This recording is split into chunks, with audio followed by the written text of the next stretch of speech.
जय श्री कुंज बिहारी, जय श्री हरिदास। राधे राधे दोस्तों, कैसे हैं आप सब। आज का प्रसंग कुछ नया है जो हम सबका मन में आता है। एक प्रश्न, उसी का उत्तर देने के लिए आए हूँ आज। दोस्तों, हम सभी के मन में एक प्रश्न होता है। जब कभी भी हम कोई भी मंदिर में जाएंगे तो वहाँ से पूजा देने के बाद हमें कुछ माला, प्रसाद और चुनरी भी मिलती हैं। तो हम ये सब चीज़ जो मंदिर से हमें मिलते हैं, तो हम ये चीज़ का क्या कर सकते हैं, क्या उपाय हो सकते हैं, आज हम इसी विषय में चर्चा करेंगे। दोस्तों, मंदिर से जो चुनरी हमें मिलती है, जो प्रसाद हमें मिलते हैं, या फिर कहीं पे फूल की माला भी हमें मिलते हैं, और भगवान के गले पे जो पहनते हैं तुलसी पत्र, वो भी हमें, तुलसी का माला भी हमें मिलते हैं। तो ये सब चीज़ का हम क्या करें, समझ में नहीं आता कुछ भी कि हम ये सब चीज़ जो मंदिर से मिलता है इसका हम क्या करें। हम ये सब भगवान का देन चीज़ जो सामान मंदिर से हमें मिलता है वो कहाँ पे रखा जाए, क्या करें ये सब चीज़ का। ये सवाल हर एक व्यक्ति को होता है जिनको भी ये सब चीज़ मंदिर से मिलते हैं। आइए जानते हैं कि क्या करना चाहिए। दोस्तों, सबसे पहले हम बताएंगे आपको, अगर मंदिर से कोई चुनरी मिलती है, आप ये मानना और ज़रूर ये मान के चलना कि वो जो चुनरी है आपको मिला है वो हमारे प्रभु जी को, ईश्वर को छू के आया है हमारे पास। और जो चुनरी हमें मिला है इसमें छिपा है ईश्वर की वही ऊर्जा, वही शक्ति। और आपको ये ऊर्जा और शक्ति को हमेशा बहुत ही अच्छी जगह पे संभाल के रखना है। ये चुनरी उस वक्त बहुत काम आता है जब भी हम किसी भी प्रकार की संकट में पड़ जाए, या फिर किसी के ऊपर, हमारे जो घर के सदस्य हैं, किसी के ऊपर भी कोई भी संकट आए, तो जैसे अपनी संतान, अपने पति, भाई, बंधु, किसी पे भी कोई भी प्रॉब्लम आए, या फिर आपके घर के कोई सदस्य रोगग्रस्त हो जाए, ऐसा भी हो सकता है कि आपकी जान पहचान के कोई रोगग्रस्त हो गए, किसी को बीमार हो गए, आप या आपके आसपास कोई भी व्यक्ति किसी भी दुविधा में हो, तब उस चुनरी को आप लें और अपने सर से उतार दें और माथे पर लगा ले चुनरी को। जिसका भी प्रॉब्लम है उसके सर पे लगा ले चुनरी को और भगवान का ध्यान करें। अपने बहुत मन लगा के ध्यान करना है भगवान का, और फिर देखें वो जो चुनरी पे जो ऊर्जा है उसका चमत्कार देखें। जो फूल मालाएं आपको मिलती है, या फिर जो फूल मालाएं आप लेकर आते हैं मंदिर से, उसका खाद के रूप में प्रयोग करें, क्योंकि उसमें ईश्वर का ऊर्जा है। वो भगवान को छू कर आपके पास आया है, असीम शक्ति है उसमें। जब भी आपको मंदिर से ये फूलों की माला मिलेगी, आप सबसे पहले उसको घर लाएं, उसका खुशबू जो है फूलों का वो ग्रहण करें, क्योंकि उस फूलों में वास है ईश्वर का सुगंध का। उसका आनंद लीजिए, ध्यान करें अपने भगवान को और उस ऊर्जा को ग्रहण करें। देखना दोस्तों, तभी आपकी शरीर का ऊर्जा भी बदल जाएगा। दोस्तों, आप ईश्वर को हमेशा अपने ध्यान में रखा कीजिए। जब आप प्रसाद ग्रहण करते हैं, कोई भी मंदिर जाते हैं तो आपको प्रसाद मिलता है, या फिर आप प्रसाद बांटते हैं, वो प्रसाद कोई साधारण नहीं होता, वो भी भगवान को छू कर ही आता है। वो प्रसाद ईश्वर को भोग लगाया जाता है, और आप उसी प्रसाद को, ईश्वर का लगाया हुआ भोग ग्रहण करते हैं। वो कोई साधारण चीज़ नहीं होता है।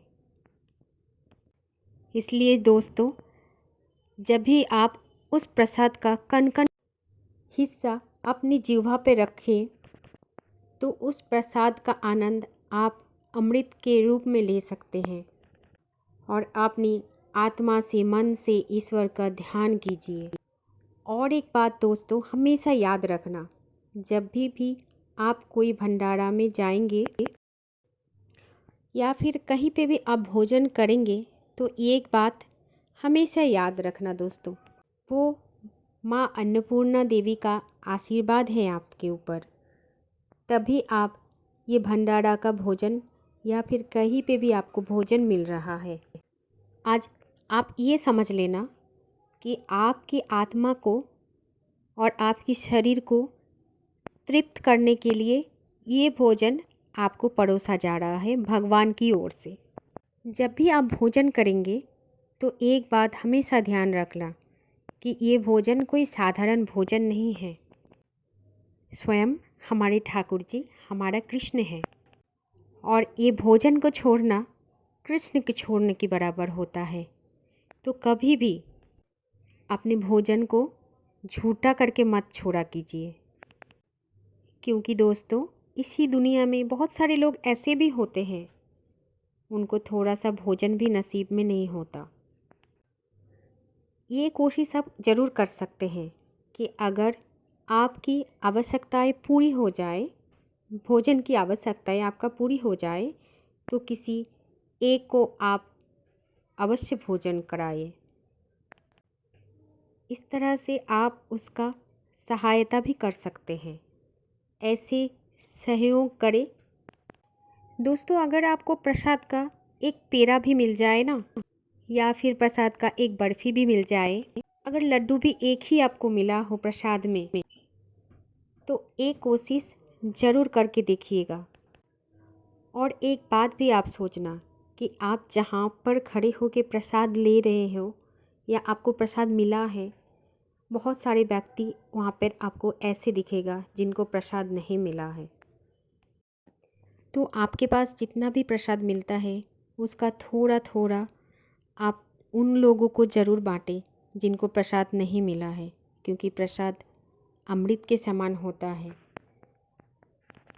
हम में से बहुत सारे लोग ऐसे भी होता है जहाँ पे मंदिर से प्रसाद मिलता है, थोड़ा अधिक मात्रा में मिल जाते हैं तो उसको हम घर पर लेके भी आ जाते हैं, ग्रहण भी कर जाते हैं।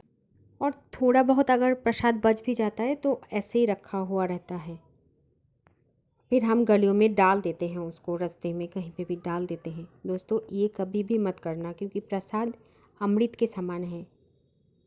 आपको अगर ज़्यादा मिला है, कोशिश करना जिनको नहीं मिलता है प्रसाद उनको थोड़ा थोड़ा कण देने के लिए। प्रसाद हमेशा बांट के खाना चाहिए, क्योंकि वो अमृत है। अमृत सबको मिलना चाहिए, भगवान देता है अमृत। दोस्तों एक बात हमेशा याद रखना कि कभी भी भोजन को व्यर्थ नहीं करना है। अगर आपके घर में कुछ ज़्यादा भोजन बच गया है तो उसी वक्त ज़रूरतमंद या कोई गाय किसी को भी आप देना चाहें तो दे सकते हैं, लेकिन व्यर्थ मत करना। ये बात हमेशा याद रखना दोस्तों कि आज के बाद आपको मंदिर से चुनरी मिलता है, प्रसाद मिलता है, फूल मालाएं मिलता है, तो उस प्रसाद, चुनरी और माला का सही प्रयोग कीजिए।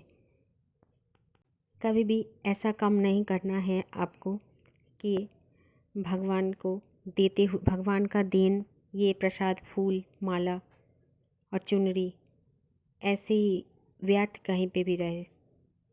ध्यान रखिएगा दोस्तों, और भगवान के ऊपर विश्वास मजबूत रखें और ध्यान रखें, और मन ही मन हमेशा राधा कृष्ण बोलिए। वही पार लगाएगा सबकी, डूबने नहीं देंगे हमको। ये विश्वास हमेशा मजबूत बनाता है हमको, और भी मजबूत। हम जितना मजबूत होंगे भगवान भी हमारे साथ उतना ही रहेंगे। तो अपनी आत्मविश्वास से और मन की विश्वास से प्रेम से बोलिए राधे राधे, हरे कृष्णा, हरि बोल। जय ठाकुर जी की, जय कुंज बिहारी, जय हरिदास, राधे राधे।